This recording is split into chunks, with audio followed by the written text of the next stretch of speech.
জন্মে দুষ্টা শ্রী জোরে হইলে বলেন। জন্মে দুষ্টা স্ত্রী হইলে জন্মে দুষ্টা শ্রী হইলে জন্মে বর্ণশঙ্কর দল বর্ণশঙ্কর দল বর্ণশঙ্কর হলে হবে বর্ণশঙ্কর হলে হবে নরকেরও ফল। নরকের ফল। কোনা বুড়া বালা না এই বুড়ার বেটির যে জীবুত হইছে উদাও শিখব এটা বালা না, এটা একদম খারাপ। কেন হইছে কইছে না গাছবালা তার বুড়া বালা, মা বালা তার জি বালা, এরকম কইছে না যে কি যেমন বাপ এমন বেড়া খুব এরকম কইছে।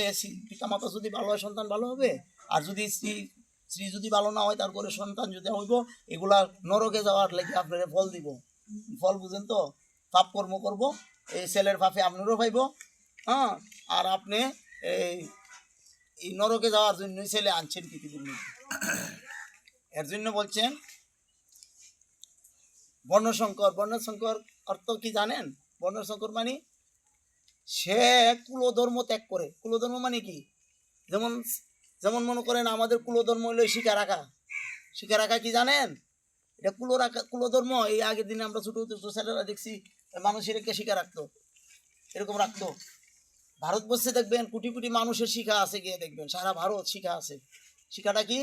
এটা আমাদের সনাতন ধর্মের কুলধর্ম। কিন্তু কালের প্রভাবে এখন স্টাইলিশ করতে করতে ফুলাফাটে শিখা রাখান যায় না। আপনার বাপে রাখছে না, আপনার দাদা রাখছে, আপনি রাখছেন, কিন্তু আবার এসে নতুন করে কি, যেমন আমি রাখছি, আমার ছেলে রাখছে, আমার নাতি রাখবো, এইভাবে আস্তে আস্তে আবার সনাতন কুলধর্ম কি নষ্ট হয়ে গেছিল, আবার এটা কি হয়েছে? প্রতিষ্ঠা হয়েছে। যেমন তিলক করা, এই তুলসীর মা বেশি কথা, এই তুলসীর মার কারণে আরো সমস্যা। তুলসীর মারে এক কারণ আপনি বিদায় করে নিলেন। এই কুলধর্ম তিলক, তিলক এটা কুলধর্ম। কালের প্রভাবে তিলক করে ছেড়ে দিছে, এখন কি করে? এখন করে না, এটা কুলধর্ম। কুলধর্ম ছাড়ছে কেন? বর্ণশঙ্কর। আমরা বালামা, আমরা বালো এই কি সন্তান জন্ম হয়েছিল, আমরা যেটা হয়েছি এটা কুলাডে, এটা একেবারে বাপ। এদের দ্বারা কোনো পিতা মাতা উদ্ধার হওয়ার, গোষ্ঠী জ্ঞাতি উদ্ধার হওয়ার কোনো সম্ভাবনা নাই। গীতায় বলছে কোনো সম্ভাবনা নাই, উদ্ধার হবেই না। একমাত্র হবে যদি একটা সন্তান কৃষ্ণ ভক্ত হয়। কি হয়? কৃষ্ণ ভক্তের লক্ষণ কিতা? বিড়ি খাও, কৃষ্ণ ভক্তের লক্ষণ কিতা? গাঁজা খাও, কৃষ্ণ ভক্তের লক্ষণ কিতা? লুঙ্গিবিদ্যা আর্মি বাজার। হ্যাঁ, কৃষ্ণ ভক্তের লক্ষণ হইলো তার ব্যাস থাকবো ধুতি, তার কি থাকবো? তিলক। সে ম্যাজিস্ট্রেট হোক, ডাক্তার হোক, মাস্টার হোক। এ প্রভু আপনি বিদেশ দিকে আইছেন না দুবাই, কি কৃষ্ণ ভক্তরা কি লঙ্গি বিন্দা আডে? দুবাই এলো যে মুসলমান দেশ, জিজ্ঞেন না। কৃষ্ণ ভক্তরা যে বড় বড় অফিসার দুবাই আছে না, লক্ষ লক্ষ ভক্ত আছে। হ্যাঁ, আপনি কইছি এই কথা কই, আমরা সমস্যা। এই কালের প্রভাবে আমাদের এই কুলধর্ম ত্যাগ করছি আমরা। আমরা যে মাছ মাংস খাই, এটা কিন্তু আমাদের কুলধর্ম নষ্ট। আমাদের কুলধর্মের মধ্যে কিন্তু আমাদের মুনি যারা ছিল, কি গুত্র, আলুমিন্য, এরপরে কি কাশ্যপ, এরা কিন্তু মুনি ছিল। আমরা মুনির বংশতে আইছি। কালের প্রভাবে আমাদের মুনির বংশতে আইসি, আমরা কি হইছি? আমরা এখন মুনির খাওয়ান সাইডা দিছি। মুনিরা কি খাইতো? মুনিরা তো বিশ্বাস করতে গিয়া ফল মূল শাক সবজি অন্য আদি খাইতো। আর মুনির খাওয়ান সাইডা দিয়ে আমরা কি খাইতেছি? উটকি, ডিম, ইটা খাওয়ান। তাহলে আমাদের গোত্র কি হয়েছে? আমাদের গোত্র ত্যাগ করছি আমরা। এর জন্য বলছে কর্মকাণ্ডের, দেখেন কর্মকাণ্ডের বিধি অনুসারে পিতৃপুরুষের আত্মাদের উদ্দেশ্যে পিণ্ডদান করা প্রত্যেকের উচিত।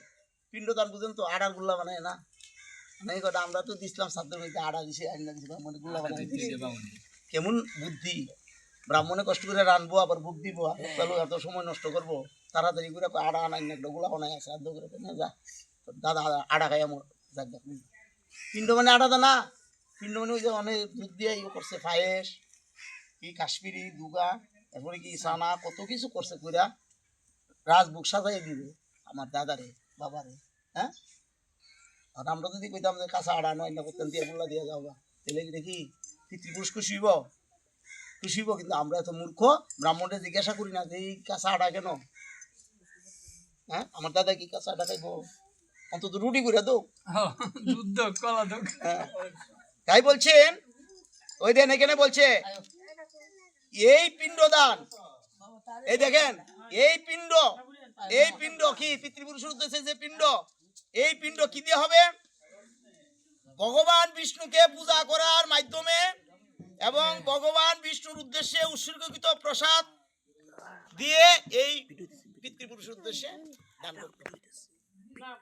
কি দান করতে হয়?